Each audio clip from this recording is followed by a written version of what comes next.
What is up, Mets fans? Welcome back to another episode of the Mets'd podcast. Wrapped up a pretty putrid series against the Cincinnati Reds. I don't think we're going to be I shouldn't say we. I'm a little old man and crotchety right now. I've got some takes that are going to be coming out on this podcast, and you might like them, you might hate them, you might sympathize with me, you might feel the same way.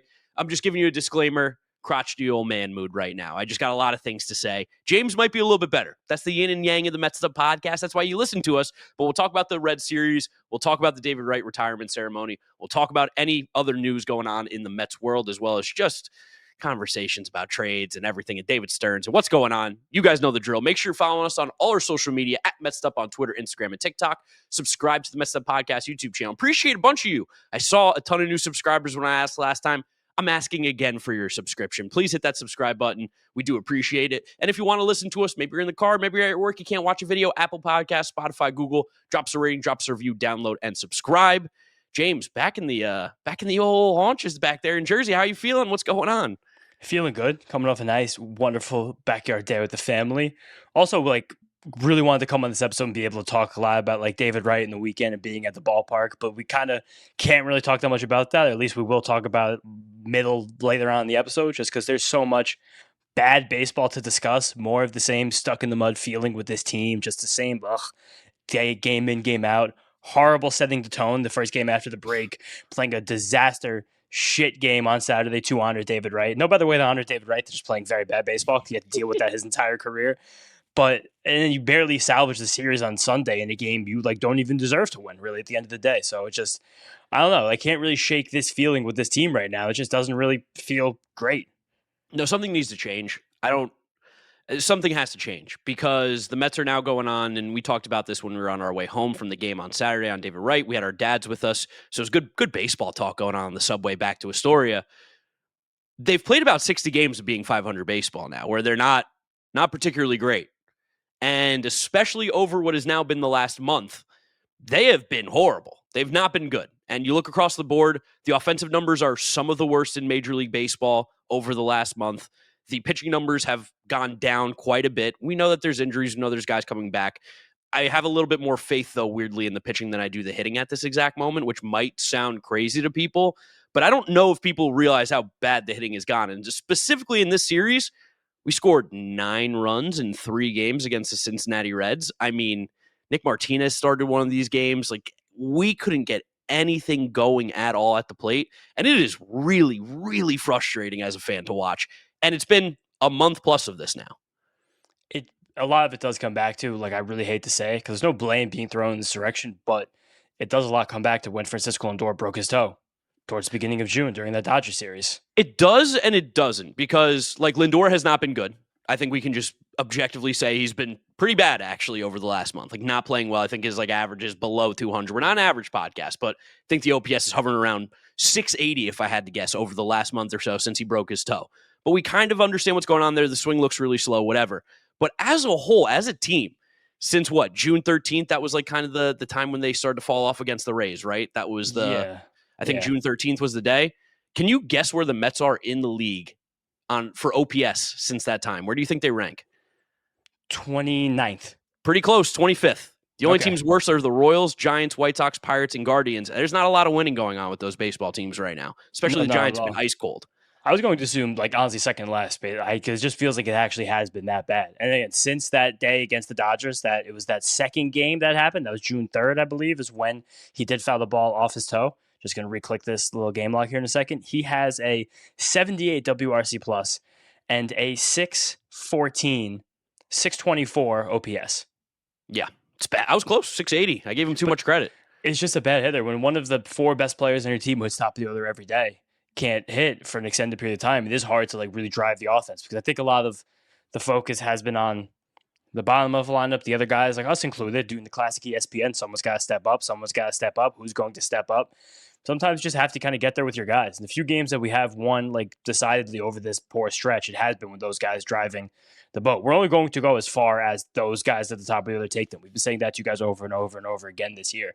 So when one of those 4 isn't doing it, and also we're going on a month and a half of Pete Alonso also just being kind of whatever, kind of normal. As hot as he started the year, that guy hasn't really been there. The home runs have really tapered off in a profound way. The OPS is now under 900. It's just been steadily dropping since the beginning of May. It's just the part of this team that was supposed to be the strength hasn't been anything close to a strength so far. And then you always kind of hope that it's turning around. Something's going to go right, but it just hasn't. And also, weirdly, the same thing's happening to the Texas Rangers. Like I feel like these two Dodgers teams, too. I mean, the Dodgers have been ice cold as well.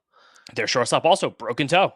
Yeah, and playing even way worse than Francisco Lindor is right now. Yeah, but it's just like it's again, like I said at the top of the show, it's stuck in the mud. I keep getting that stuck in the mud feeling. That is how this roster feels at the moment. The thing that that does bother me is that, again, we're going now on a month of the Mets being a bottom half of the league offense, right? So we're going on 30, 40, maybe even 50 games of them being either average or below average offensively. And I hate to keep being a broken record, but at some point there has to be an adjustment made. Someone's got to adjust.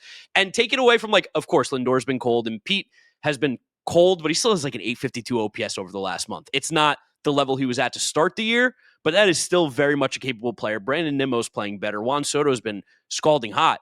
How can we continue to get zero production from anybody outside of those four guys, not named Jeff McNeil? Brett Baty's even been good. So what's going on? There has to be some sort of adjustment. I feel like there's no game plan, it feels like at times. Even today in the game, on game 3, the execution at the plate at times, first off, there was so much bunting, and I know the Mets can't hit right now, but I think bunting's not how you fix trying to score more runs by giving up outs. I think that there were 2 bunts. The first one, I think, was a player trying to bunt for a hit, and Jeff McNeil. He does that time to time. It felt like that. Jeff McNeil's not sacrifice bunting. That's not the kind of player he is. I think he was trying to sneak one down. Acuna, I think, was kind of sacrifice bunting, and it actually did lead to a run. But I told you guys this about Andrew Abbott in the last episode. He's going to throw a lot of fastballs down the middle, and you're going to be like, why can't we hit these fastballs? He's been statistically one of the best pitchers in the league. You keep talking about this lack of game plan. I don't really see that at all. This is like the part that I think you might slightly miss, where it's they were aggressive. They were like getting their spots. Like they were hitting the ball moderately hard. Like I do think that this was just an issue of it wasn't working. But then is this team just bad? Because if there's not a fundamental issue right now with what's going on with this team at the plate, if there's not an approach issue, if there's not a philosophy issue. I don't think there's an approach issue at all. I think there is, for sure. What is it? I think they have horrible approaches. 3-1 swings. What's the bad approach? Luis Torrens today, 3-1 pitch, a slider. It was a filthy slider, but he was not looking for a pitch that he could do damage on. He was trying to find a pitch on 3-1 to hit the ball the other way and maybe get a single. I think that's the entire loser mentality of this offense, is that at times they're not trying to do damage. They're trying to put the ball in play rather than hit the ball hard when they need to. And I think that's their major problem with runners in scoring position, is that this team's trying to place the ball in, get their singles, try to move the guy to the next base station by station, take fucking war hacks. We've seen Juan Soto does it. I know he's been struggling with runners in scoring position as well, but these guys, they tighten the fuck up when runners get in scoring position. There is a fundamental issue, and I know you keep saying that there's not, but this offense fucking sucks. At some point, there has to be accountability for the coach, or if not, these players are bad. So what would you rather it be? The players are bad, or the coaching staff's not doing their job? They're never fucking ready. I'm trying to do right now, Baseball Savant, because you keep saying these things about the approach, but I don't know. There's no data. There's no information behind it. Like, what do you want? What do you think can prove what you're trying to say? You can't. Like, what stats are you looking for? You have to watch, because it's like, okay, 3-1, we're swinging at a pitch that's in the dirt. How the fuck does that even happen? You should never be swinging at a pitch. It's a bad decision. That's a bad decision. That's not like an endemic issue. That's approach. That's 100% approach. Kind of, or it's one decision by one player that was made incorrectly. But they all do it. Mark Vientos has the worst fucking approach in the history of the game. I don't want to take anything Mark Vientos is doing right now and plastering it over what the entire team is doing. That's unfair to the other players in this team. So Eric Chavez and Jeremy Barnes can't make any adjustments. They can't fix anything. What do you mean? What's the adjustment? What's the adjustment?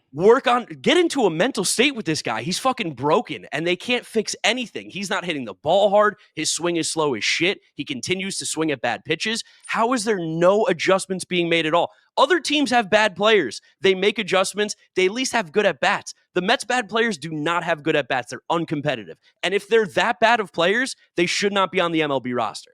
This is what I'm saying. I think this is just you being whiny and bitchy, because I really think that what this is at the end of the day is a team that's just being tight. Like, I think this Mets team this whole year has played tight. I don't think that they've I don't know. Last year, like they kind of were spurned by magic and by vibes and by friendship. It feels like they've been searching for like something like that this year that hasn't come. Also, in hitters counts this year, the Mets have the third best hard hit percentage in baseball. Don't you want balls hit hard in hitters counts? I Third do, but highest. I think What's the problem, then? I think Juan Soto's carrying that. I don't think one hitter can carry that whole thing. I think he There's can. no way that one hitter has enough batted balls. The Mets have seen 4,000 pitches in hitters counts this year. Also, that's another one. The Mets have seen the third most pitches in hitters counts this year. So actually, they're super patient, but I think that also allows guys to get into a fucking rhythm sometimes. Like Nick Martinez, they jumped all over him, and then they take, and you go, and you're like, oh, Nick Martinez went 6 innings, gave up 2 runs. How the fuck did that happen? I'll switch it right now, and I'll even get the dates because I still think at the end of the day you keep whining about these things, but I actually don't think any of the data bears it out. I think at the end of the day it's a team playing tight, and the team playing tight goes back to the runner scoring position thing because kind of like, oh god, I really hope I come through, I really hope I come through. But there's no looseness of this team. It feels like there's not as much of a joy in the day-to-day grind of the season, especially like we saw last year. But you'll never get the joy like you saw last year. Of course, I understand that part. But I think that the things that you're saying, the second we find data, it's incorrect. But not necessarily. You said when they're ahead in the count, they have bad approach. We're seeing that they get ahead in the count more than almost any other team in the league. And they are ahead in the count, they hit the ball harder than almost every other team in the league. What's the percentage? 50% hard hit rate when they're in hitters counts. And what's like give me some other teams around them. The Red Sox are first at 52. The Yankees 50.2. We're 49.6. The Blue Jays are 3 at 49.3. What's the worst? I want to know what the worst is, to be fair. The worst is the Guardians at 40.1. That's so low. That's 2 percentage points lower than everyone else. And then we've seen over 4,000 pitches in hitters counts. We're only one of 4 teams in the league to have seen 4,000 pitches in hitters counts. But you've watched the games and you know that they fucking stink too. But I'm telling you, it's a tightness thing. I think that the Mets are doing the approach things out. They're fine. They keep getting in advantageous situations all weekend. Every single inning, they're in advantageous situations. But then the game on Saturday, Brandon Nimmo and Francisco Lindor come up down by 3 with the bases loaded, 1 out, and nobody puts the ball in play. That's not an approach issue. That's a tightness issue. But no one was prepared for Scott Barlow to throw a curveball to them. These guys that was because whoever's in Reds Advanced Scouting is listening to you run your mouth on this podcast, and they know that Brandon Nimmo. This is not my fault. Don't you dare say this is my fault. All you say every single fucking week is that Brandon Nimmo jumps on the first pitch from relief pitchers with men on base, and Scott Barlow drops him 2 nasty breaking balls at his ankles. God damn it, Terry Francona listens. Because like also, the list. When you look at these stats, and I'm looking at this right now, in hitters counts on Baseball Savant, the top teams in hard hit rate again, it's the Red Sox, the Yankees, the Mets, the Blue Jays, then the Braves, I don't know how, the Dodgers, the Orioles. The bottom teams are, the Padres, the Royals, the Giants, the Guardians, the Reds. Like, those are the teams that don't. Oddly, the Cubs, the best offense in baseball, actually one of the lowest hard hit rates in the league in hitters counts. And the Cubs have seen, it's kind of middle of the pack and everything else. But I do think that it's more about they're getting into the situations where things good should happen. Oh, for it's just sure. not getting them. Like the game, the one game, because miraculously, the silver lining of this whole thing is that the Phillies cannot get out of their own way and do anything with this. Kratz, what do? I'm in a bind, and I need to make some food at home. I would like it to be home cooked, but I don't want to deal with any of the grocery crap. HelloFresh, get it done. And they'll start to know when you're in a bind, and they'll figure it out for you, sending something new whenever you order it. It's freaking awesome. Yeah, it is. And there are dozens of menu items to choose from each week. They can also help you out if you need a little assistance. They can kind of cater to what your needs are or what your preferences are. They'll do a little Q&A session for you, and then you can be the star at home. Kratz is a superstar dad at home for his HelloFresh expertise. And if you want to get involved, then you can make sure that your summer is more enjoyable and delicious at HelloFresh.com/FT10FM. Get 10 free meals with a free item for life when you do that. HelloFresh.com/FT10FM. 1 per box with an active subscription. Free meals are applied as a discount on the first box. New subscribers only. Varies by plan. Baseball's so fucking broken right now. The Dodgers are getting their ass beat. The Phillies can't get out of the way. The Blue Jays are sweeping everybody. I don't know what's going on in baseball now. It's just NL Central supremacy. But they're in that same situation. The Phillies almost got swept by the Angels, if not for the fact that Kyle Schwarber hit them a miracle grand slam to win them their only game. We had so many chances for miracle grand slams in this series. We didn't even get one of them. And even that game on Saturday, Juan Soto was this close to hitting a home run that would have tied the game in the last inning. And then he got screwed on some bullshit, not on the check swing, because that became a marginal call. He got screwed on the fucking pitch clock that they called time when the pitch clock was running out. There was so much nonsense, but still, if there was one player who had one clutch at bat in the series, we probably win the series because you probably find a way to get ahead in either of the game Friday or Saturday, and you still win the game by the skin of your teeth on Sunday. The Mets are getting in the advantageous situations. The approach is still good. We'd say can you adjust it for the last month? I'll start it from June. When we start from June first. If you can give me that they're still up there, I'll go hand up. I'm probably wrong, but it's what I feel. It's in my gut because you're feeling this. I understand that, but I keep telling you that, which I think is just someone has to be great. Someone has to be better. Because again, since June 1st, the Mets have seen the second most pitches to get ahead in the count in all of baseball. And since June 1st, the hard hit rate is still in the top 10 of baseball. Where's it at, though? Has it dropped? It dropped 1%, less than a little bit more than 1%, 48.6%. Because their OPS with runners in scoring positions in the streak where they've been horrible, it's 25th again. It's that's bad. But then again, we do this every episode. When we look at the process stats, we look at the chase rate and we look at the hard hit rate, and those are still good. So at the end of the day, it's just someone just has to be great. That's what this is coming down to.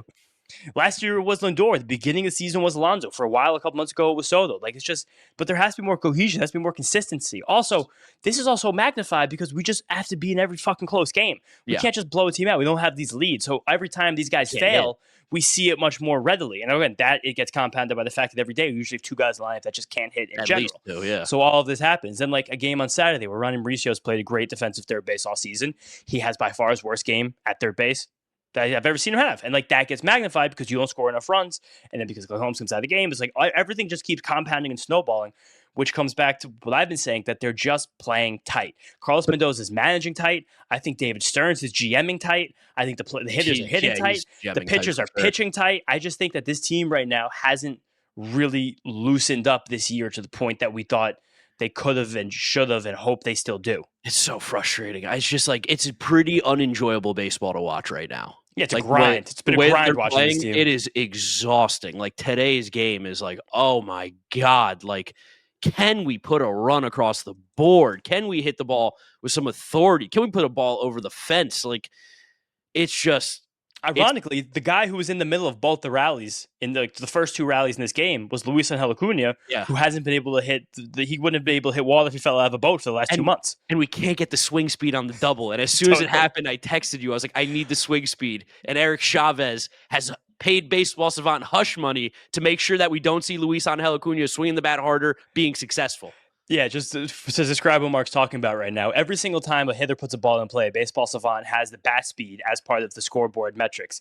And for some reason, Luis Angel Acuna's double, we have no bat speed recording. Nothing. It's one of two batted balls in this game that doesn't have a bat speed reading on it. I have no idea why. I've been ready to tweet the tweet from Mets'd about the double since he got the hit. When you texted me that, I was already on Baseball Savant waiting for that bat speed so I could put it in a tweet. But for some reason, we don't have it. But again, shout out him. At least he played well, had a good game defensively as well. No, not a good game defensively. That's actually true at the end. Yeah, you're right. And in the first inning, he made that running throw for no reason that pulled Vientos off the base. I totally forgot about that throw in the first inning. Vientos also his feet. Where were the feet the whole game? Well, I was going to say, bad throw. You got to take your time. He had plenty of time. TJ Friedl is a good athlete, but he wasn't fucking sprinting it down the base where you need to make a running throw. And Acuna's done this a couple times now. But Vientos, I understand why they didn't feel comfortable with him playing first base a lot either. I'm not sure how much better he plays first base than me or you right now. He was falling down. He was getting his feet mixed up on the base. It was just, I wish it was a game that we could have had Keith because he would have been oh, man, oh, brother. And to be fair, I'll cut him some slack. If he doesn't play first base, the footwork can be a little bit difficult at times. Definitely. So that's not an easy adjustment. We know from Rafael Devers. It's hard to just go across the diamond with no practice. And do that. Also, God damn it, you can't do anything productive for us right now. I think my light just went out. That's so funny. Out cold. Yeah, I saw it got a little dark. What just happened? My little light just went out. I forgot to charge it before I came to Jersey. Damn it. But it's just, again, you told me you were going to be crotchety yelling at the crowds. How I knew I had to check you and step back to you with some actual stats more about this team. Yeah, keep going. But I'm just saying, some of these things you're talking about, while it feels true, I don't really think it actually has been. I do think the problem is that. Why is it that the Mets have the lowest? They're in the same group right now as the Royals and the White Sox. It's a tight team. But if they hit the ball so hard, why is it not falling? You can't just be this unlucky forever. I mean, why not? Because that's not how this works. No one's ever this unlucky. I guess. I would say similar things. I think the same thing is happening to another team in the league right now, the Texas Rangers. They're the same thing is happening to them on the other side. They should have one of the best offenses in baseball, and it's not even close to that. It's actually closer to one of the worst offenses. The Texas Rangers lineup right now makes our lineup looked like Murderers Row, like 1929 Yankees. Like, we can 29, that wasn't the year for Murderers Row, whatever. I can't remember right now. But they that's even a degree past how bad we've been. Like, if we've been bad, that Texas Rangers team is what scored one of the 5 fewest runs in the league, and they were coming into like supposed projected to be the top offense in baseball. But it's just. I have to keep coming back to the tightness, but I do think the tightness right now, it's kind of like a snake eating its own tail, because it seems like every single person in the organization is a little bit tight. Way too tight. Like, we saw it absolutely painstakingly clearly in the first game. The first decision Carlos Mendoza had to make coming out of the All-Star break. I blacked that out. I forgot about that. Because like Sean and I pitched as well coming out of the break. I actually, after we talked to you guys last, the schedule came out. I love the fact that they went Minaya first started out of the break. You're like, he's probably our best pitcher skillfully, second best behind Kodai. And man, I'll even give maybe Peterson. I low-key hated it, but okay, I liked it. I was like, be aggressive, push the envelope. Let's get him more. He needs more work too. I don't want him that long of a layoff.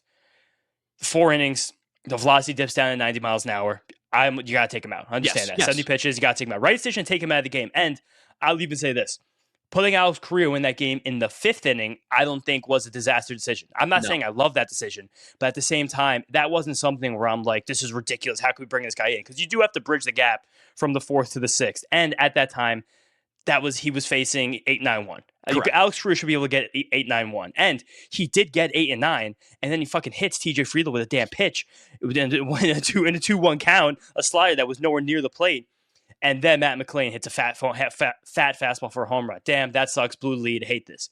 For some reason, and Carlos Mendoza echoed this in his postgame press conference after that game on Friday, he then brings Alex Carrillo back for the 6th inning.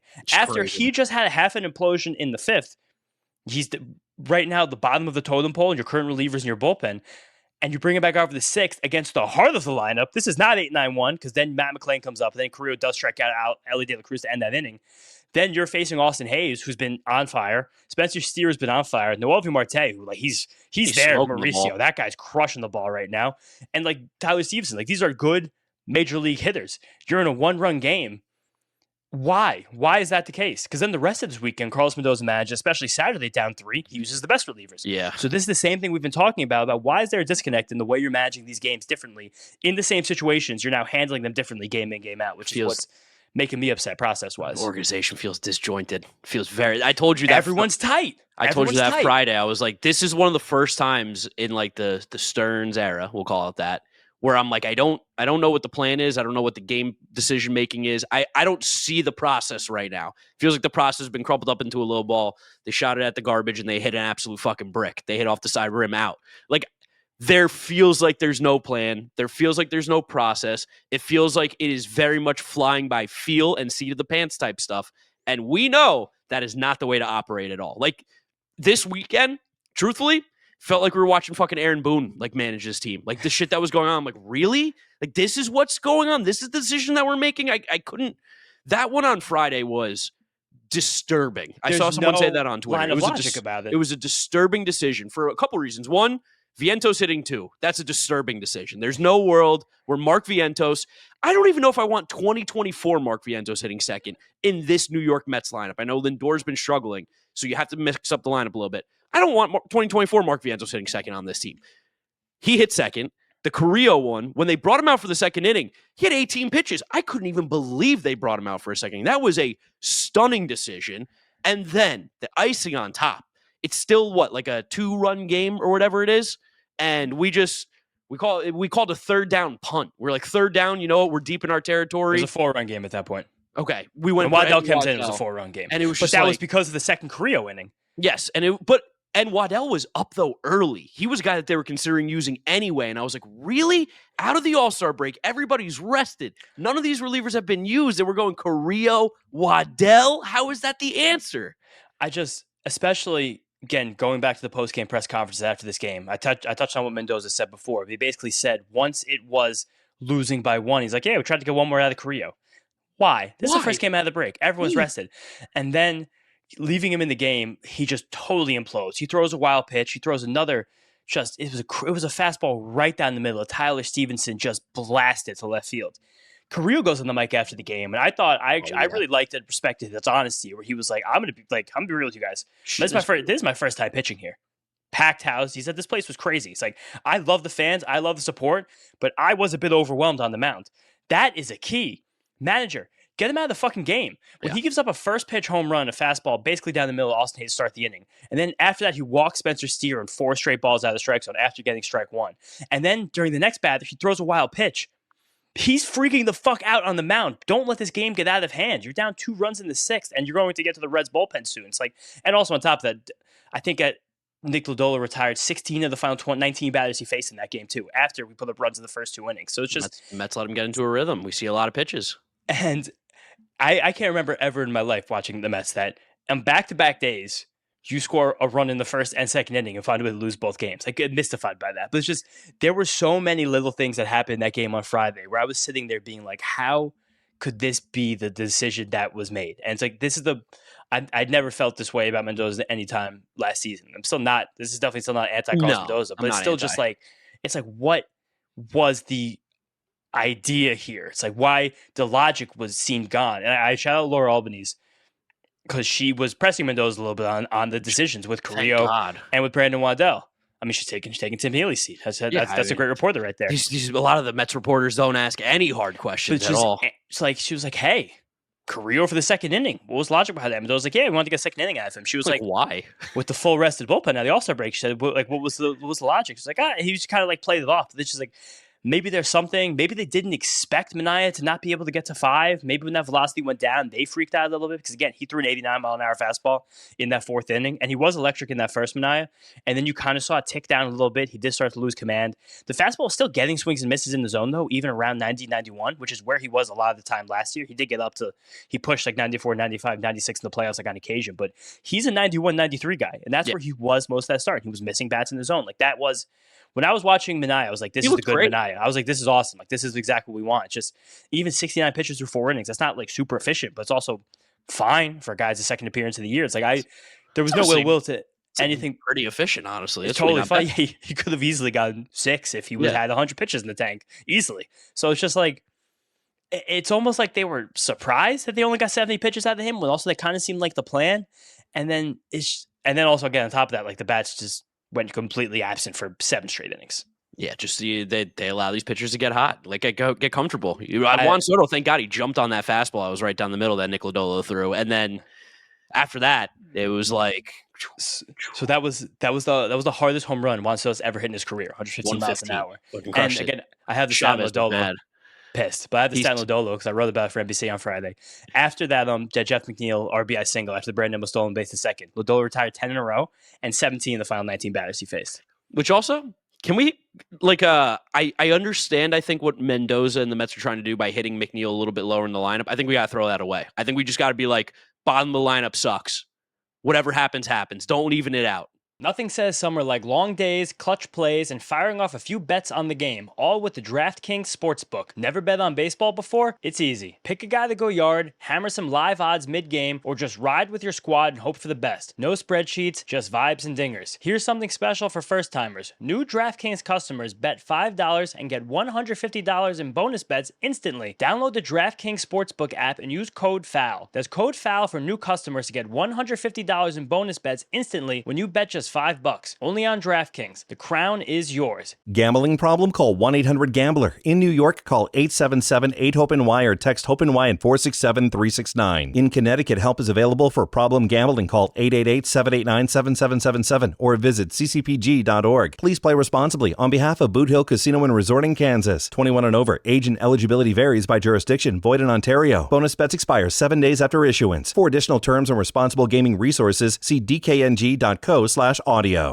Because again, in this game, like you mentioned, Vientos hitting 2, which that line came out was just like, what the fuck? Yeah, it's a frustrating one. Him and Lindor combined to go 0 for 9 out of the top 2 spots in the order. It's really hard to win a baseball game when you get 0 for 9 out of your first 2 hitters, because then Juan Soto now becomes a de facto leadoff hitter, and it's like everything gets pushed down a little bit. And Brandon Nimmo continues to hit lefties so well. Jeff McNeil too, where it's just like, why are we maneuvering this lineup so much? Like, I understand the platoon situation, but like, Vientos can't hit anybody. If Mark Vientos was Pete Alonso, and you're like, we got to get him 2 against lefties, sure. Totally. He's so fucking bad this year. He's horrible. He's terrible. There's not a redeemable quality about his game in 2025. He cannot be the decision to get the second most theoretical at-bats in a game. It is fucking stupid. That's a dumb person decision. Imagine for a second, after the rally we put together in the ninth inning, let's say Francisco Lindor, instead of popping out, gets a single through the hole. It's all I was saying on my stream. I was like, it's going to come down to Mark Vientos hitting fucking second. I can't believe it. Lindor shit down his leg.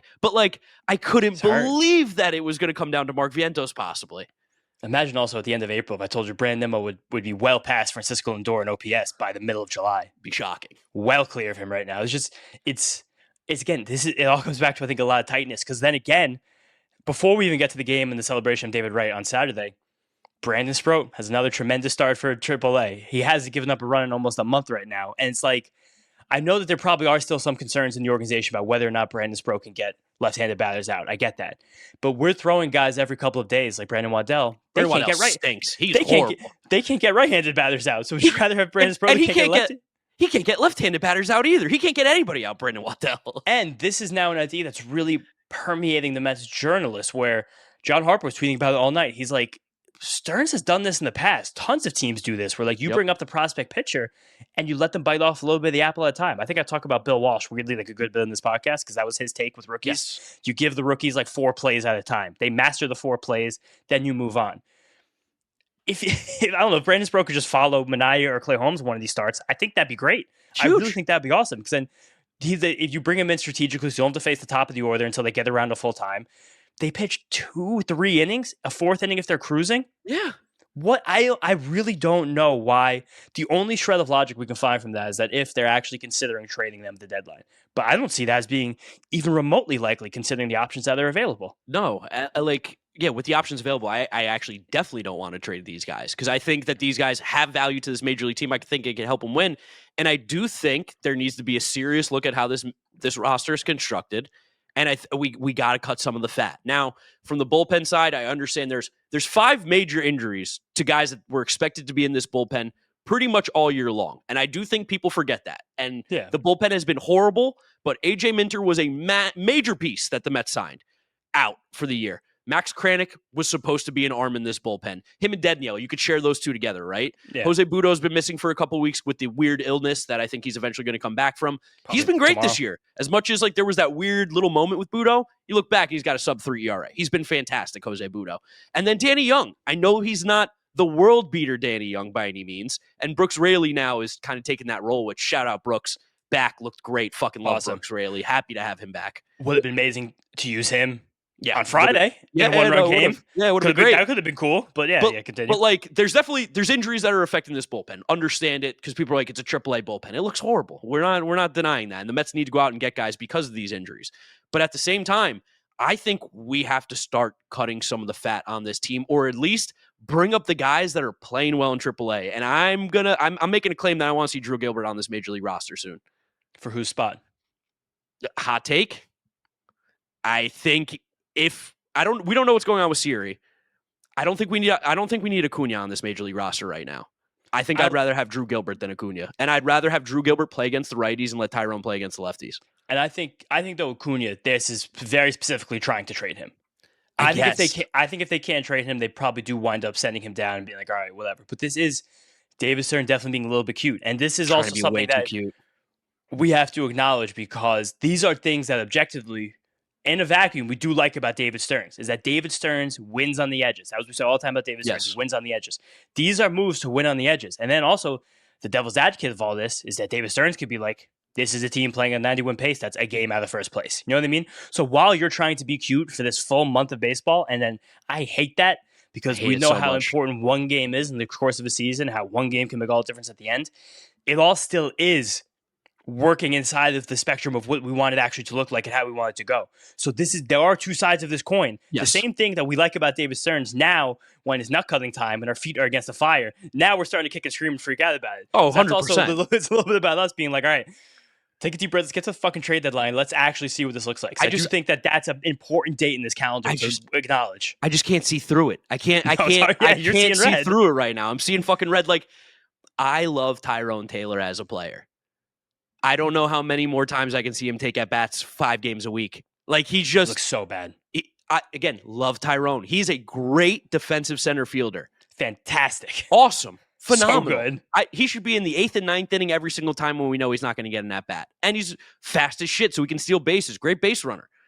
But I'm seeing Drew Gilbert smacking the ball around in AAA, and he's, 24 years old now, 25, however old he is, 24? I think he's still 23. I'm checking 24. right now. He's He's 24. 24, yeah. Oh, it's actually 25 he's turning 25 in September. Yeah, in September. I think we got to give this kid a shot. He might just – this Mets team, while this might drive people crazy, and we've talked about it off air a lot, and Robert Murray said this as well, probably going to have a pretty boring trade deadline, probably not going to do anything really exciting, and I hope to Volume relievers. I hope we're so wrong. I want to be so wrong. What do you think Drew Gilbert's OPS at AAA is? I see it. It's 787. It's 762. Okay, so it updated for today. But in the month Or of maybe yours updated for today because Fangraphs updates over. Okay, yeah, 782. He had another day where he had a hit or whatever he was doing. But like he's under, been swinging it's an under 30% hard hit rate. The max exit velocity. last 2 months he's got 8 home runs. Yeah. Is he actually playing center field though? Don't care. This Mets team can't score. If we're scoring 3 runs a game, it doesn't really matter how good the defense is. He's playing center field every day. Yeah. Okay. So I'm like, it doesn't really matter how good the defense. If you're scoring 3 runs, it's like just hard to win baseball games. You're not going to win very often. So I think Drew Gilbert, even if him and Tyrone Taylor 50-50 split time right now, I think that gives his team a little bit of youth, a little bit of excitement. Drew Gilbert's a little fucking shithead where it's like he's kind of like a great. Yeah, I'd love this team needs some shitheads right now. This is something we've talked about in the past. Like we need a little chaos right now. Maybe we're missing Winker a lot too for that little edge that we had. But like the fact that we think they're going to have a boring trade deadline, I think one of the ways that you can bring in some good players, and we talked about how we would love a 2015 deadline, like this team would kill for a Juan Uribe, Kelly Johnson. We're not going to get that veteran presence. I don't think it's going to happen. But maybe there could be some youth guys that come up. Maybe it's giving Drew Gilbert a shot. Alvarez is coming back up on Monday, which is awesome. Thank goodness. I'm excited. He's been hitting the ball really, really hard. That's phenomenal to see down AAA. Maybe it's Sproat. Maybe it's McLean. Maybe it's those guys. There needs to be some sort of freshness brought to this team that feels very stagnant right now. You need an infusion. You need something. You need like a bit of a jolt. Again, this is what I've been saying. Stuck in the mud. Teams playing tight. Yeah. Like you need the youth to do that. I do think that guys like Beatty and Mauricio have helped that a bit, but Beatty's playing great. Beatty's awesome. Beatty's a very good baseball player. Like I'm very happy that we're getting to the spot with Brett Beatty where it's like day after day, you're like, I can trust that Brett Beatty will take good at bats and play good defense. Like that's all he does. That's a comforting thing. But at the same time, it's I just can't get over the tightness of this team. Like maybe it's Alvarez because it comes back up because now we know that he's coming back up for Monday's game. Maybe he does it. But Francisco Alvarez, when he was down there, they just told him fucking war hacks. And he did. And what do you know? He was hitting home runs. His contact rate was low. His strikeout rate was high, but they were like, just take hacks. Like maybe that's what it has to be. Just take some fucking hacks. But also, like as Alvarez coming back up, funny, this is the best Torrance has hit in like a month and a half, even though he made one of the worst defensive plays I've ever seen a catcher make in that game on Saturday. But it was still, there's something just that's not clicking back in. And again, I think also a big problem is that there's still this desperation of getting Mark Vientos going. Yeah, I think we just have to throw it away. At this season, we might have to just cut the Mark Vientos losses because the at-bats still don't look good. He still's not hitting the ball hard, really, ever, besides those couple of batted balls the week before the All-Star break.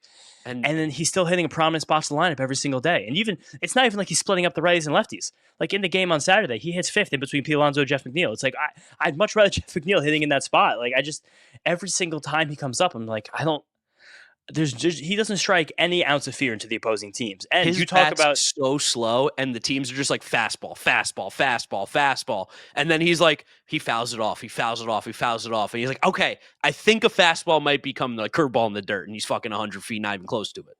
And just you talked about like it'd be cool for this team to be able to get like a Juan Uribe or a Kelly Johnson.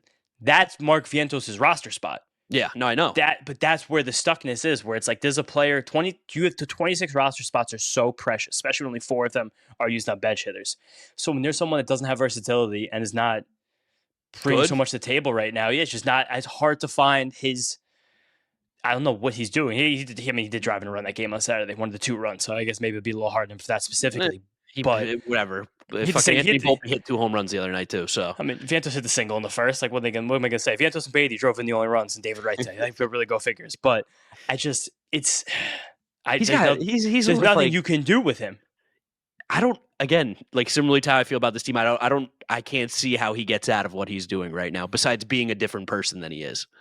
But then what happened last year? How did that happen? Was that divine intervention? I mean, was it the kinship of living things? Why was he doing that? Think about the conversations that we had off air. We didn't know how he was doing it. None of it made any sense at all. Maybe that's just what it was. Like you just told me the Mets are just getting unlucky this year. Maybe he just got lucky for an entire year.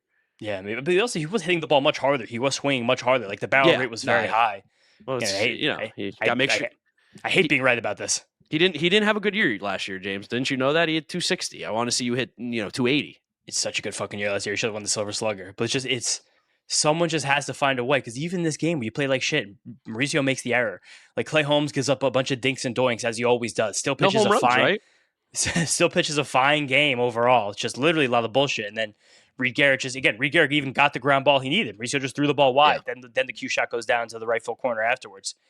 You have so many chances right after that. Even if you score one run the following inning, when you have bases loaded, one out, and Brandon Nimmo at the plate, you feel like you're back in this game. You shift momentum back. The Reds bullpen, they're not a bunch of world beaters. Like they've had pretty good seasons. Their bullpen, I think, is objectively fine. Yeah.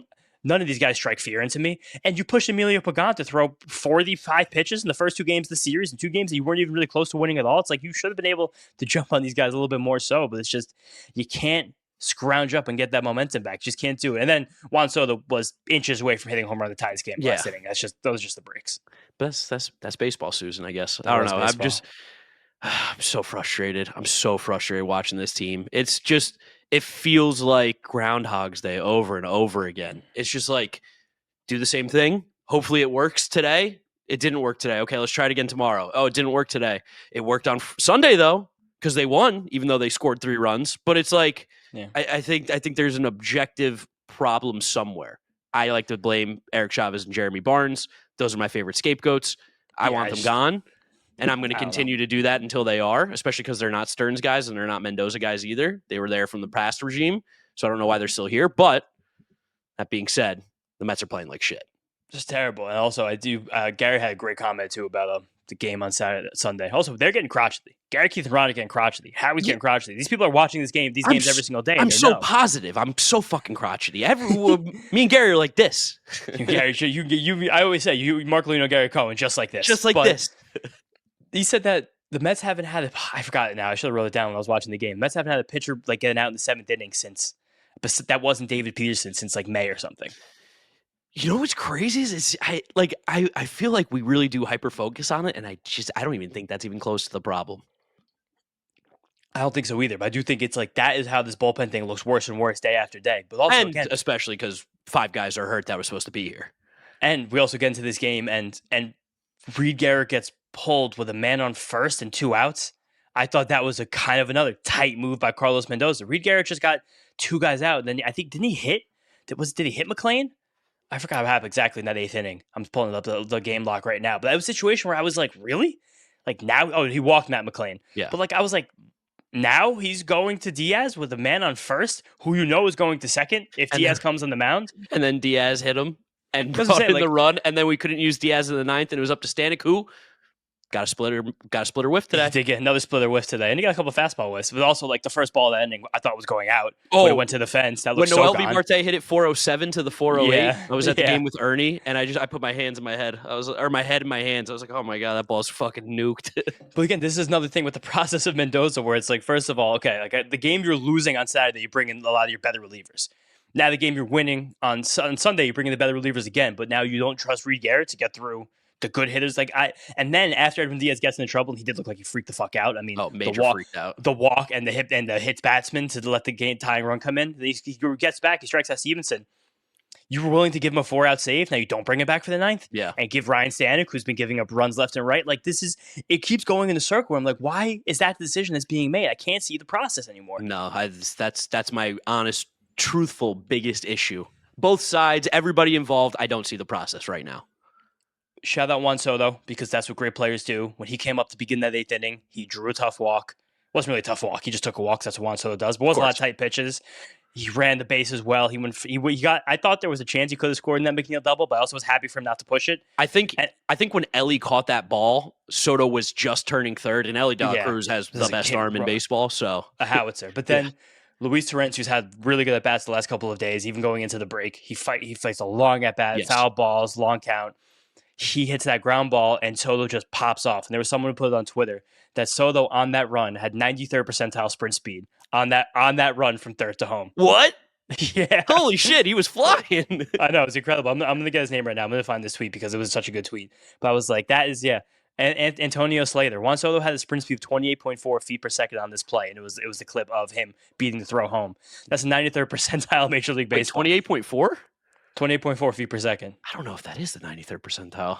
Yeah, it might not be. People say wrong things all the time. That's 28.4 would put him in the top 100 sprint speeds. That's probably not. Can't be right. That's definitely not 90%. So, All right, whatever. Sorry to ruin your stat, but I think that's faster than he normally runs. He still went fast. He's having Yeah. a great year. Juan Soto's people told us Juan Soto came here, that'd be like, he's going to hit horrible defense, horrible base running, all a bunch of bullshit. He's been so good on the bases this year. Yeah. He's cutting them well. He's going first to third. He's up to 12 stolen bases. Nimmo's up to 11 stolen bases now. Don't look at his OAA. Don't do that. No, I mean, but I don't give a shit what he does. No, in the I playground. couldn't It give a doesn't shit fucking either. matter. Yeah. But I don't know. That was a great play. That was was an him, awesome like, slide, too. the whole thing was just like, I'm the best player. Like we have to win this game. And I'm gonna help us win it right now. It would be nice to Beatty to help us out with insurance right there because he has Mr. Risk. But again, you win this game, you hang on, you salvage the series. Very important to salvage the series because the Reds are a team. Close. The National League wildcard race has bunched up hard, and it's going to be like last year where you're going to need 88 to get in. Yeah. We had 88 last year and we won a tiebreaker to get in. Like, I know we're only a half game behind the Phillies, but we're also at the same time only 4 games ahead of the Reds. So it's like, it's fucking tight. It's very tight right now. You have to win games. These National League games are incredibly important. There's a lot of good teams in this league.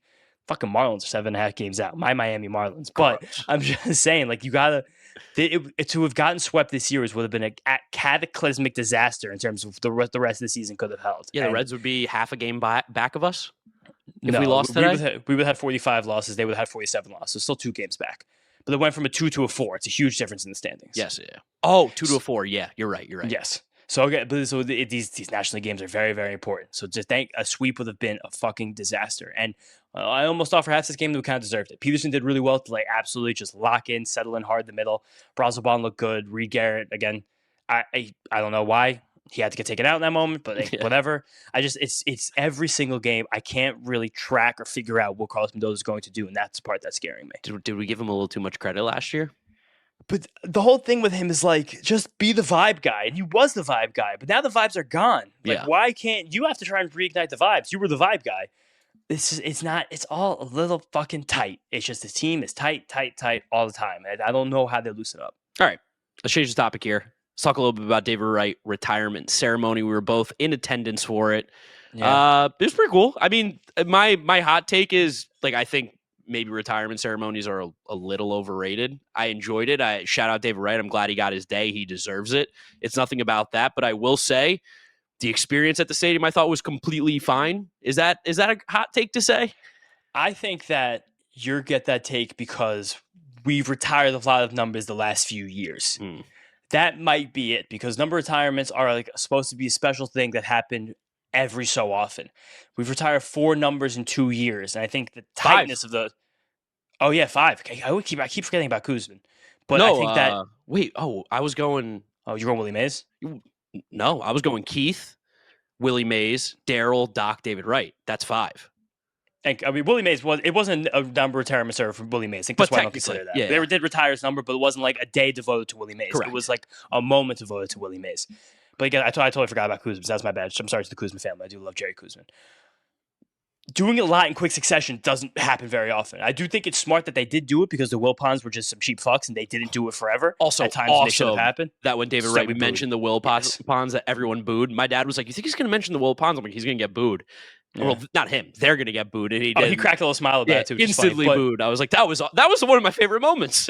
I really like being in the ballpark that day. I love David Wright. I think for us, people our age specifically, I know a lot of you guys listening to this, to have seen the first game of somebody's career and then watch their number get retired, that's kind of surreal. Like that's like a aging moment for us. Like that's like an eye-opening moment for us. Like I remember the second that David Wright got called up to the Mets. It was fucking 8. I was jacked up. I was so fucking excited.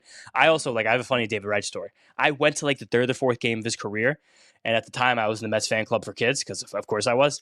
And the Mets fan club for kids every year, they would invite you to the ballpark to do basically run baseball drills with some of the guys in the team. So I was hanging out in the outfield before a game with Eric Valent, Jason Phillips, the who's who of the Mets bench in 2004. Hated Jason Phillips.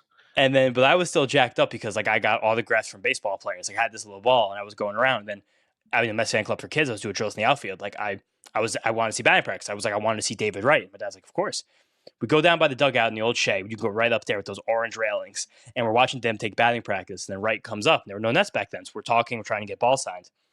And I go, David, please sign my baseball. He was like, yeah, of course. At the same time, he said it to me. There was another 8, 9, 10-year-old exactly next to me. The exact same thing happened. So we both of us thought he was talking to us. We'll never know who he was actually talking to. Both of us in unison throw our baseballs to David Wright, the 21-year-old rookie. In one swooping motion, he caught them both, but he stashed mine in his back pocket. And he signed the other kids, and he passed it back to him. And he looked at me. He goes, hey, man, did you throw your ball down? I was like, yeah, did you get it? Because I didn't see him do that, sleight of hand. And he was like, oh, no, I lost it. I don't know. There's a drain down here. It might have gone down. I'm really sorry. And I was like, oh, it's okay. Some of the other players signed it. That's okay. I was really sad about it. And he was like, I got you. Here you go. and he signed that baseball for me. I think it's around here somewhere. I think I actually have it right on this desk right now. Is that David Wright right there? This one? I have a couple over here. Oh, I want the one with David Wright and Eric Valent because it was so funny growing up and having that. David Wright and Eric Valent and Jason Phillips. I can't find it right now. So I know it's around here somewhere. But you guys really ruined that autograph. Yeah, 100 badly. I was 8. I don't know what I was doing, but it was funny. I love David Wright growing up. David Wright was the centerpiece of those teams. David Wright, I think, in the lexicon of baseball, is not really well understood. He's very underrated just because of what the injuries did and how the dimensions of Citi Field, as many times as the universe and the Mets themselves tried to fuck David Wright over. The incredible career production, how cool he was, everything. Well, another thing that was so cool is this had David Wright's best friend on the team, Dave Racanello, the bullpen catcher. Being the fucking superstar, the guy, Captain America, highest paid player in the team after a certain period of time, to your best friend's the bullpen catcher, you're a dude. That's a cool fucking guy because you can hang out with every single person top to bottom in the organization. That was one of my favorite things. You know what I think I've been thinking about? Because your dad told me that story yesterday. Great story. Your dad loved that story, telling us. Me and my with dad. The ball? Yeah, with the ball. It was a great story. It's awesome. I think part of maybe why I didn't feel like it was as special as Daryl or Doc or even Keith that we've seen in the last couple of years, maybe just because, like you mentioned, the Mets didn't technically do anything while David Wright was here, and it was his whole career ending, and the whole David Wright story is pretty fucking sad, tragic. Yeah, so it's maybe that was part of it too. I don't know. I felt like there wasn't. I'm trying to find the right words to say this. It just felt like there wasn't enough celebration. Does that sound right? I think there was a lot of celebration about this. I shout out Mets fans because we went. Oh, Mets fans were awesome. Incredible. Mets fans were. There was a guy next to me, probably late 30s, early 40s, there with his wife and his little kid. His toddler slept through the entire ceremony. He bawled his eyes out. Sobbed. From the second that Howie Rose took the microphone, he was weeping. And I was like, hell yeah, man. Let's go. Guys can cry too.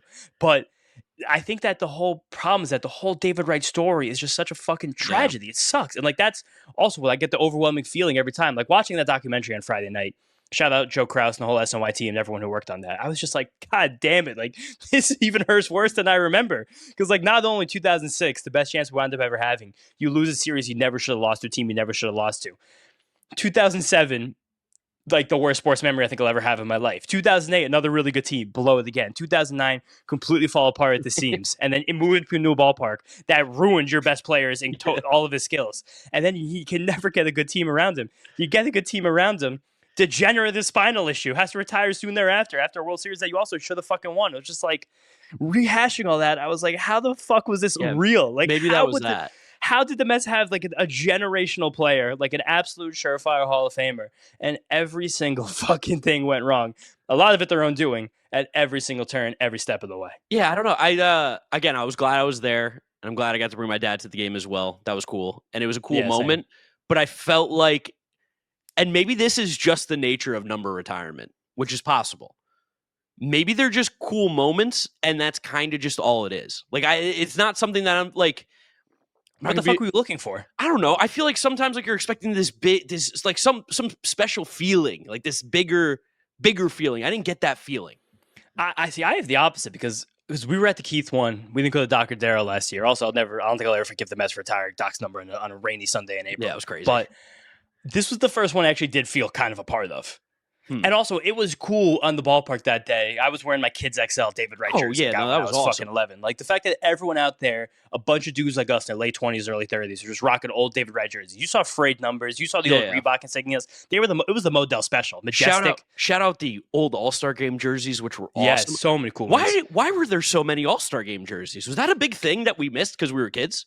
Because at that time, that was sick. That he was. I guess he was the only All-Star. Yeah, he was so good. He almost won the home run derby. Like, I even had David Wright All-Star jersey when I was a kid. I was like, what? Like that jersey was sick. We love that jersey. No one buys All-Star jerseys anymore, but they also look like shit now. So that's because that jersey one was super cool. Two, you never used to wear the All-Star jersey, but they wore it then because he was in the home run derby. True. So I think that was kind of a part of it as well. But I don't know. I felt like it was cool, but I think that we've just done a lot of these last few years. So it might feel a little bit old hat. And also, we're not going to do another one of these for a very long time. So. No. But I think it's all fair. It's a great ceremony, too. Howie did amazing. Like, everything was very great.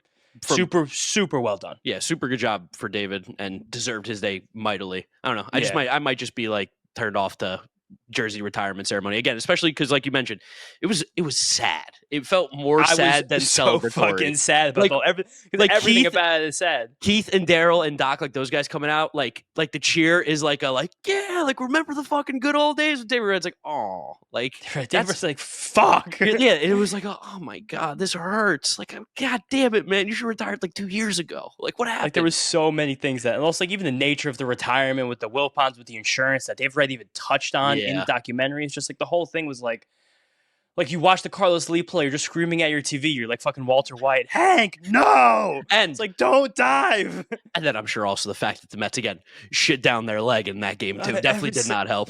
But that was also a beautiful homage to David Wright. Just play that shit. Get totally let down by every other person in the organization. Mets can't score in Citi Field. Honor when you played here, and they lose. Terrible. When they were showing those old videos too of like that first season in Citi Field, when he hit that home run against the Padres, and they look at that ballpark, I'm like, what the fuck were these guys thinking? How did they ever think that this was a capable Major League Baseball stadium? Also, such a great story that Cliff Floyd told on a Darren Meehan 7 Line podcast that. Like, part of the rookie hazing back in the day was they used to carry the bags to the airports. Rookies would carry the veterans' bags. Cliff Floyd also just dripping in swag all the time. Love Cliff Floyd. He looks like he's in such good shape still he could play. Cliff Floyd's the man. So, David Wright's carrying Cliff Floyd's bag. Cliff Floyd's like, it was going to be a long road trip. So I had some nudie mags back there. You know, ebony, big busty woman, this and that. And then the bag gets stopped by security and the guard goes through and said, look at David Wright. He was like, David's like, yep, just owned it. And I was like, that's just a cool guy. Like, David Wright was just so fucking cool. Like, it's so cool. He was so damn cool. Like, him and Reyes, their relationship is so cool. Like, it's amazing that like Carlos Delgado, who never really threw respect on anybody's name, really threw it on David Wright's name. Like, that was like a big thing about those teams. It was just the whole thing was cool. And then like at the end of that documentary, I'm just like, the tragedy of this all is painful. Yes. No, I think that's just really what it was. It was just like somber. Yeah, horrible. I was like, I think I heard so much then. But I did a really good job compartmentalizing it over the last 20 years. And then getting rehashed, I was like when they blew that lead 2007, I changed me forever as a human. Yeah. That's just changed everyone. I think if you're a Mets fan, it didn't change you. You got problems. You should probably weren't a Mets fan anymore. Just, I don't know. Still a great day. I love David Wright. Very happy he has moment. Yes, but just so underscored by the sadness. Yes, no one should ever wear the number 5 again. Nobody will wear the number 5 again. David Wright. Shout out the one Shinjo jersey that we saw. Yeah, and then they did the trivia during the game. Who was the last guy to wear number 5? Like Shinjo. Shinjo nailed it. But yeah, it's funny as hell. And also, it's so funny looking back when David Wright had that last game in 2018. And it's just like, why was Jose Reyes on the team? Why was Jose Reyes at Met in 2018? There's a lot of guys on that team. You'll be like, huh? It's also a real shame that Mickey Callaway was part of that moment because like the Mets just had the Predators, their manager, and like he actually pulled David Wright out of his final game. Yeah, Jose Reyes. What was his OPS that year with the Mets? He played 110 games, by the way. 637, 580. That's so bad. 2018 Mets are like, run him out for 110 for the vibes. All right, we gotta get this over with. Let's preview the Angels series coming up next. Oh my god. Do you got anything else about David Wright, or just you being upset at the world? I'm just upset. I'm just so mad. This team's not bad, but God, they're playing so bad. So if we got pitching matchups this Angels series, you ready to really lose your mind? Yeah, because the Angels are playing really good baseball. We are going to face in the first 2 games of this series Tyler Anderson and Kyle Hendricks. Yeah, great. Met killers. Guys who just like come into Citi Field and like, what if I throw a complete game shutout? Yeah, it's gonna break. Who's pitching me. Monday? Who am I seeing? Who am I seeing today at the ballpark when I go there? Koda Sanger versus Tyler Anderson. Oh God. Tuesday, Frankie Montas versus Kyle Hendricks. Wednesday, there's no starter listed. Not a lot of fastballs in that game. No starters listed for the Angels, but we're going to have Minaya and a matinee. I'm going on a different website now to try and find that schedule. But I think they're who started Friday for that. Whatever, it doesn't matter. I'll find it. I got you right now. I'm gonna load it up. But I also we should mention this Angels team is definitely not as bad as you guys probably think. I'll say that. We're not going to face. Oh, that's going to be a bullpen day. It was Jake Eder on Friday for them as the bulk reliever. He got lit up by the Phillies. So just keep that in mind. For everybody out there, I have nothing to say. Nothing to say. Nothing to say about the bullpen game. But again, talking about this Angels team for a second, said it to you guys before. They just took 2 of 3 from the Phillies in Philly. It's a very difficult thing to do, and they should have swept them, if not for a miraculous Kyle Schwarber home run. Their lineup is full of acceptable, bordering on good major league hitters. And that's the damn truth. What I respect the hell out of the Angels right now, they hit home runs. They go up and they're like, let's hit home runs every single time. Mike Trout, 17 homers. Joe Adell, 21 homers. Taylor Ward, 23 homers. Logan O'Hoppe, 17. Zach Neto, 15. This lineup hits home runs. And that's a huge reason why you look at this roster, think it's underwhelming, and then you look at their record, and they're kind of in it right now in the American League. They're fighting for a playoff spot. In it. They can get themselves to a playoff spot. Also, their interim manager, who took over for Ron Washington, is a Fordham alum. Who is their interim manager? I'm getting his name right now. I had it, and I just totally lost it. But now, for this Angels team, I think one guy to highlight specifically, Joe Adell, your guy, Joe Adell. Never wrong, just early. He's Ray Montgomery, Fordham alum. Ray Montgomery, that's a strong name.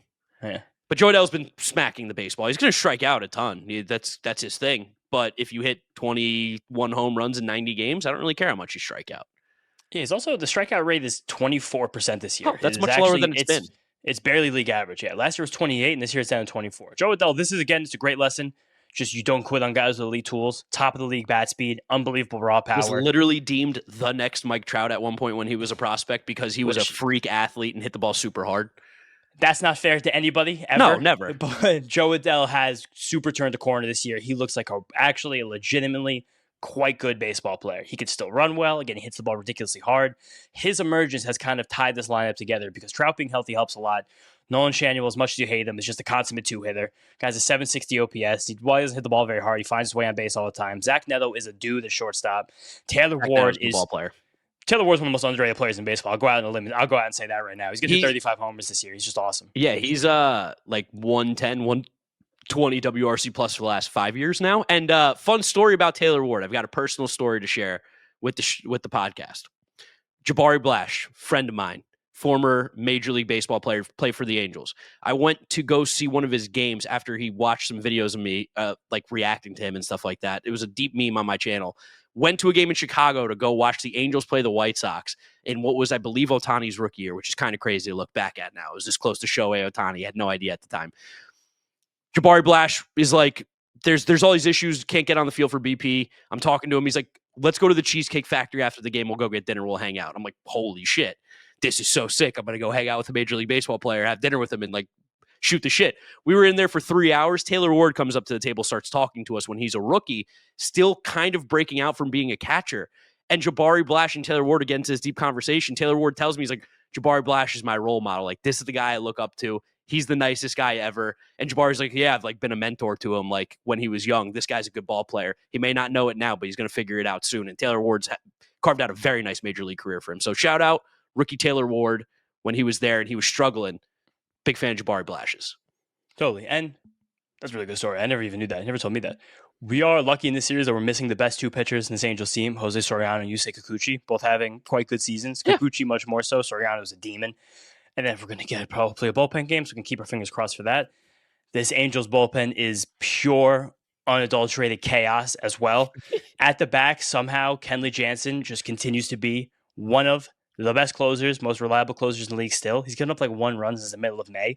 It's kind of obscene, actually. That's happened, 1 earned run. Besides him, names, Reed Detmers has emerged as a very, very good reliever. As much as the Angels tried to ruin his career, Reed Detmers keeps just steamrolling past and being decent. Jose Fermin throws hard. We were like, who's Jose Fermin the other day? But he throws hard. Brock Burke has had his moments. Sam Bachman, another high draft pick the Angels are actively trying to ruin. Ryan Zefferjon had a really good start to the season. Has fallen off an absolute cliff. Old friend Connor Brogdon and old friend Carson Fulmer's in this bullpen. Carson 6 ERA. Fulmer? He's 6 ERA in this bullpen, yeah. That's like, if you were opening baseball cards in like 2015, you've got a Carson Fulmer autograph somewhere, I promise you. But it's just this is a chaos team that's like grinding out a 500 season, and they're like also there's like we're gonna see Travis d'Arnaud, like Lamont. They just signed Lamont Wade, Yohan Moncada, like Kevin Moncada's Newman. swinging it well. They should actually should trade him.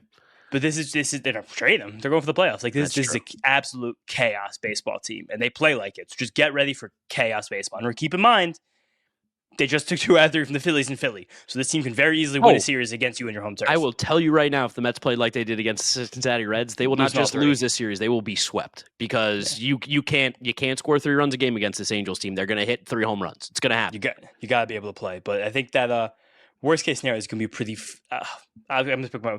This is going to be an interesting series to watch. You said it, not me. I have no comments. I know what the power of my words do, aka Scott Barlow. So yeah, I was gonna say a 3-letter word that starts with F. I'm also not going to say that because there is a good chance that the Mets get. I mean, they're playing pretty poorly right now, so I'm not going to say something fun if the Mets could lose. But also, we met so many of you guys this weekend at the ballpark at David Wright it was Day. sick. It was so cool, like seeing you guys come up to us. Like it's amazing, like how much this podcast has grown recently. The last calendar year, even it's just crazy. Just so many shout outs, some of the people we met. I'm probably even still forgetting some of you guys, but I have a list of names here. Shout out our boy Conrad. Shout out Rory. Shout out Manny. Shout out Olivia. Great interaction. Very nice to meet you, Olivia. Shout out Jimmy. Shout out Thomas, Skylar, other Thomas. There was just it was a heap of you guys. It's so great to say hi to everyone. Just also great day at the ballpark, David Wright Day. So many Mets fans got together. So many people like I have to be at this game. Shout out Mets fans. Made that day special for sure. Brought the vibes, brought the energy. Team didn't play well, but not the Mets fans' fault. That's for sure. Hopefully they wake up. I thought they liked playing at home, but I guess not this weekend. I don't know. Well, you got Frankie Peppers for me? Can Frankie? I need a little just Frankie in my life right now. Frankie Peppers just for you. This is Frankie Peppers. How you doing? Thank God. Pretty disappointing series, even though we did come out with a win. Just got to score more runs. That's all we know. Score more runs. Locked down in that bullpen. Hope you boys have been well. I hope you had a good All-Star break. And James was right. I was at a K-pop concert. A beautiful men dancing at me. I know, Mark, you're a really big fan of K-pop. You love it. I'm sure you would have had a lovely, amazing time. I know K-pop is your favorite thing in the world. But nice to end the series on a win.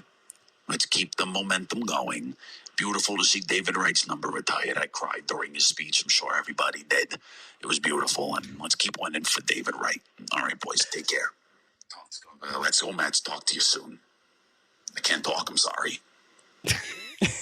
David Wright did have a great speech. The speech was really good. Just about to say, I was like, his speech was actually great. Right, 100% knocked it out of the park with that speech. Like he crushed it over and over again. Like he was dropping points. He had jokes. He was talking. He incorporated the kids. The little Hall of Fame jacket for Little Brooks. That was awesome. Sensational. That was a great touch by the Mets on that one. Nice to just the whole thing was very nice. Shout out his daughter throwing a great first pitch too. There was a lot of chaos. The daughter threw a pitch to the mom. I think the oldest daughter. Mom caught it too. Olivia. That was an insane moment because I remember Olivia in that last David Wright game. And seeing her be like an actual kid, I was like, Jesus, like, whoa. Yeah, damn it. I am getting really old in front of my own eyes. But it was to end it here real quick. Do you remember where you were for David Wright's last game? Because I have a weird place where I was. I just watched it in my house in college. Okay. I was evading a massive hurricane that was coming to South Carolina. They closed down they closed down school for a week. The year before we had 1,000-year flood and it closed school for 2 weeks, like no power, nothing. So there was another one coming. They closed school preemptively for the week. I drove to Memphis to go hang out, shout out my boy Wheels when he was living in Memphis. And it's just me in like a room by myself while like all the like degenerate YouTubers are sleeping at chaos times because they had the worst sleep schedule ever. 4 YouTubers sleeping in the same house. So how crazy could that be? So I'm upstairs and I'm fucking bawling my eyes out watching David Wright's last game. He like wakes up. He's like, "What's going on?" I'm like, "David Wright, it's over." Like, can't believe it. Oh yeah, I cried during David Wright's last game for sure. Oh, big time. Yeah. And I think it's teary-eyed Saturday, but it's like I don't know. So I wish they would have won. It really would have made the vibe so much better. I think that's whatever. I'm going to say this, Mets fans. We're going to play good baseball. The Mets are going to come out swinging. They're going to prove me wrong. Maybe I just had to get rid of all the toxicity that was inside of me from all this awful. You were just awful. being a little brat this whole time. I am a fucking little brat sometimes. I can only be positive for so long. At the end of the day, I still get fucking mad, and I haven't gotten mad very much on this podcast. I needed to get it out for this one. Hopefully, it's all out. Good baseball coming this week. Hopefully. All right, end it. That's it. Thank you guys for listening. Thank you for watching. Make sure you follow us on all our social media at Mets'd on Twitter, Instagram, and TikTok. Subscribe to the Mets'd Podcast YouTube channel if you have not yet done so. If you're listening to us, Apple Podcasts, Spotify, Google, drop us a rating, drop us a review, download, and subscribe. You can follow James on social media at James Shiano. I'm Draftnik Mark with a C. Thank you for listening. Thanks for hanging out for over an hour. This is the longest episode we've done in a long time. I can't believe it. Boys are yapping. We're having a good time. And hopefully the next episode will be shorter because there's not much to talk about because we just win. Let's go Mets. See you guys next time. Peace out. Let's go Mets. See you guys next time.